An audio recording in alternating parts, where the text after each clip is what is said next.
What does it mean in terms of culture and the experience of human existence to be part of what we call the Western world? What is this West? Some of those who have been born or have had contact with the civilization that calls itself the West have a pretty easy time giving quick definitions on the pillars that constitute the Western world in the present. Free market economy, developed democracies, political pluralism, equality before the law, individual freedoms of property and speech, amongst others. In the present, the geographical notion of the West seems quite ambiguous, as Western culture can be traced back to a different number of places all around the globe. So really, west of what? 2,500 years ago, one could argue that what most resembled Western civilization was limited to the Italian and Southern Balkan peninsulas, along with other enclaves across the Mediterranean. The Roman Empire, the most powerful pre-industrial culturally Western polity, then consumed the entire Mediterranean world and broadened the reach of this civilization. In the 15th century, it could be merely used to refer to a portion of Western Europe. In the 1800s, it encompassed the Atlantic world of Western Europe and North America. And in the present day, it can be understood to contain just about any democratic, free, and economically advanced society, often with some sort of geopolitical alignment to the United States, from anywhere around the world, like Japan, Taiwan, Australia, Western Europe, North America, and even some Latin American countries like Chile and Uruguay. The name West is itself a geographical notion, but we can clearly see a non-geographical and evidently non-ethnic reality permeating the concept from within, and relating instead to a culture, to a mindset, and more precisely to a belief system. What we call the West is a light that first ignited in Greece and Italy, in what was part of a broad and ancient Mediterranean civilization whose origins can be traced back to an inexact date in prehistory. The belief system that gives its constitution, gives life to the institutions we now may describe as Western, has been developing since millennia ago. By using 20th and early 21st centuries liberal democracies as a pivot for comparison, we can see throughout time how this culture has produced social structures which resemble our modern liberal democracies, like the republics based on the rule of law in Greece and Rome, as well as others that would seem alien to us in the present day, like the more recent absolute monarchies of the late modern age. Yet, in all of this, there were several shared elements and a common ground base. We can even see it in how much European societies have changed in the last 100 years. The core is still there, and there is still something that makes it all seem Western. Both an ancient Roman Republic deliberation and the Declaration of Independence of the United States can be seen somehow as belonging to the same cultural tradition.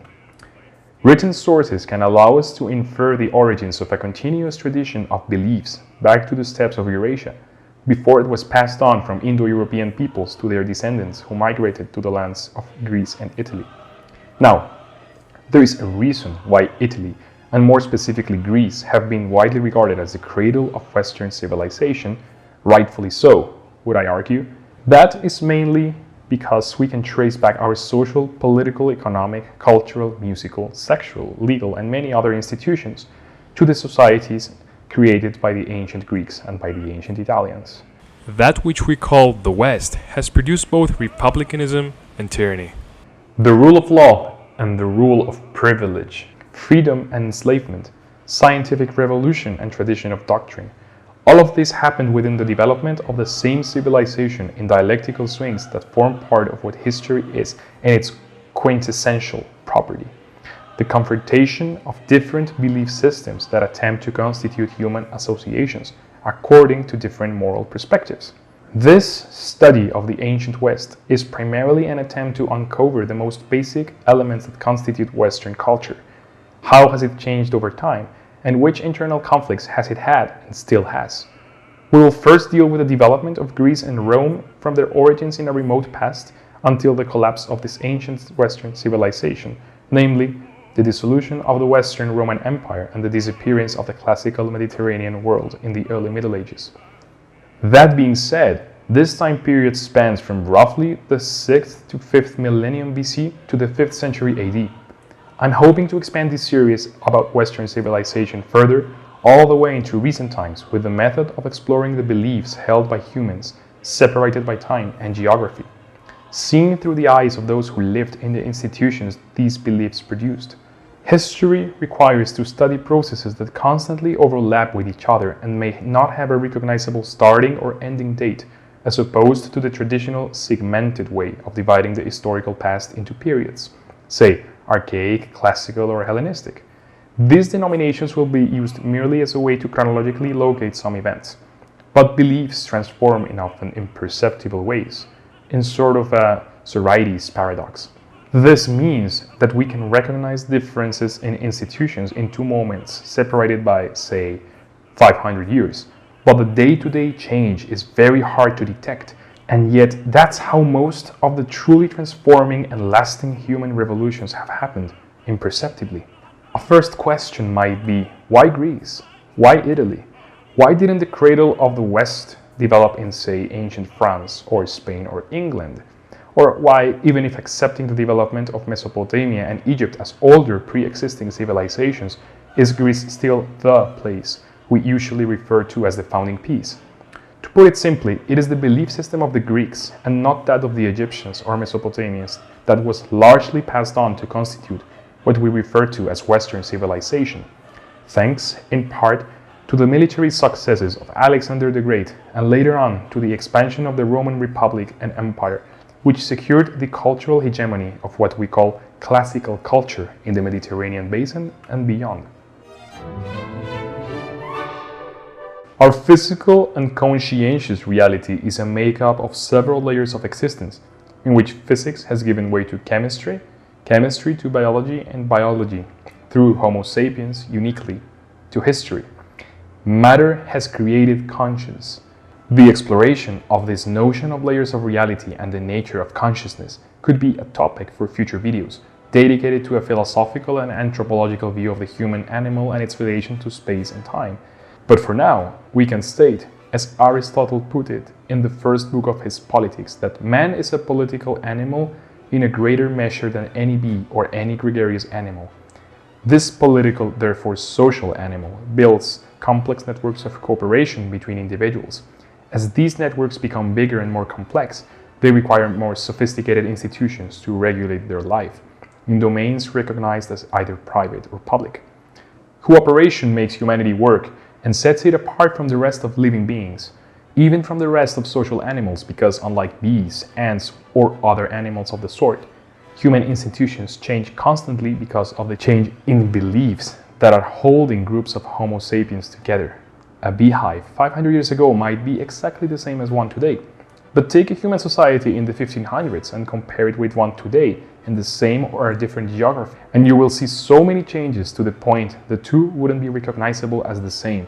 Beliefs define what we can call the constitution of human associations, the foundational element that makes these associations function, and without a common agreement on these fictions, humanity just wouldn't work.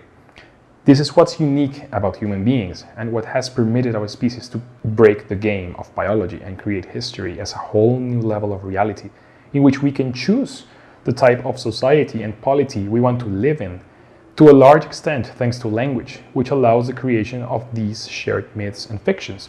As far as we know, no other animal, social or pre-social, can do this, as Yuval Harari put it in his book Sapiens, when discussing how the imaginative power of our language serves the purpose of creating fictions to make complex cooperation work. The truly unique feature of our language is not its ability to transmit information about men and lions. Rather, it's the ability to transmit information about things that do not exist at all. As far as we know, only sapiens can talk about entire kinds of entities that they have never seen, touched, or smelled. So, Homo sapiens stands alone for having a unique intelligence expressed through language and imagination to create, solidify, or change complex social associations. The fictions that bind humans together can be thoroughly defined as beliefs, which makes them the constitution of groups. From a constitution, the collective develops institutions which then regulate human life. These institutions tell us how society functions and are a testimony of the belief systems that sustains them. We often study history by only seeing the exterior forms of institutions and not the ideas and beliefs that constitute them in the core. Ideas matter because history is not finished yet, as some writers have speculated, especially after the end of the Cold War, and as many would like us to believe now. Instead, it is far from over. It is in fact a daily human reality, and the dialectical confrontation of ideas is still an ongoing issue, permeating almost every aspect of life. Ideas may change, but may not necessarily die. They may reappear to constitute similar societies like those which have previously existed. In fact, today, many political systems in the modern West resemble those of the ancient Mediterranean world of Greece and Rome. They even use same symbols and terminology. Homo sapiens is a unique animal because it is the point of existence where biology and history meet. The former, we share it with the rest of living beings. The latter is a human creation. Even if it does affect the rest of living beings, only humans can really be understood as having real history. These beliefs are continuously subject to moral discussion concerning with establishing if they're good ideas or bad ones. And this debate often relies on studying the impact which the institutions that are constituted by them have upon human life, for the worse or the better. In fact, the notion that it is through the discovery, moral assessment, and change in beliefs that much psychological suffering and destructive behavior can be avoided in an individual level has been developed by many schools of thought, such as Stoicism with philosophers like Zeno, Seneca, and Marcus Aurelius, as well as cognitive behavioral therapy, also known as CBT, a well-known evidence form of modern psychotherapy. This may also be reflected in an aggregate manner, viewing society as an organism capable of creating its institutions starting from beliefs. Theoretically, there should be also in this organism a form in which a process of conscientiousness allows it to discover which beliefs constitute its base, to morally evaluate them as good or bad, and be sufficiently brave and diligent to change them if they are found to be bad, or fiercely defend them if they are found to be good. This process of moral questioning of often sacred beliefs is what causes rupture within and between groups of humans, and out of that there is ideological and perhaps physical conflict too, leading to transformation or abolition of the questioned institutions. This very same process is happening every day in an Aristotelian way of seeing things. If every action is orientated to an end, being happiness the ulterior and supreme end, similarly, every human institution can be traced back to a belief and thus to an ulterior moral foundation. Point is, if we follow this thesis, history is alive, and we should consider it that way. And it is being written, in fact, every single day of our lives with our daily actions. It is in our hands and no one else's. Progress isn't inevitable or a necessary conclusion. Everything that may seem good and beautiful, just and virtuous, built during many generations can be completely lost within a single one. It can actually be completely lost even within minutes, like with a nuclear apocalypse. This is the authentic engine of history, the struggle of ideas. We, the living, have a great deal of responsibility in our hands, and thus it is a most ethical thing to do to study history, since this is a step that can make the world a better place through a sincere and thoughtful reflection of who we are, why we act in the way we do, and how can we transform knowingly good ideas into actions by interiorizing new beliefs that allow it. This ethical imperative may lead to good actions by having the past, present, and future in mind. Though this is somewhat a deviation from the topic being told here, it is a crucial ingredient in this historiographical methodology. I did this sort of long introduction because I think this will help us in establishing the role of history as more than just a memorization of names, dates, and events, but rather as the study of the ever-changing, living, and sometimes capricious mutation of the institutions that help to explain how humans live.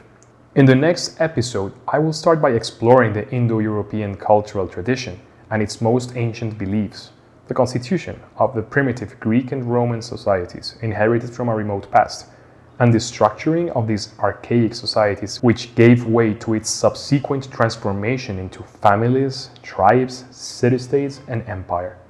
Feel free to donate to this channel's Patreon to support the making of these videos.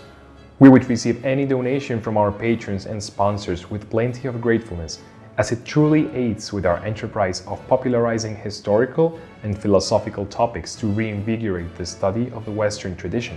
We also invite you to leave a comment below and like and share it if you enjoyed it. Stay tuned and subscribe.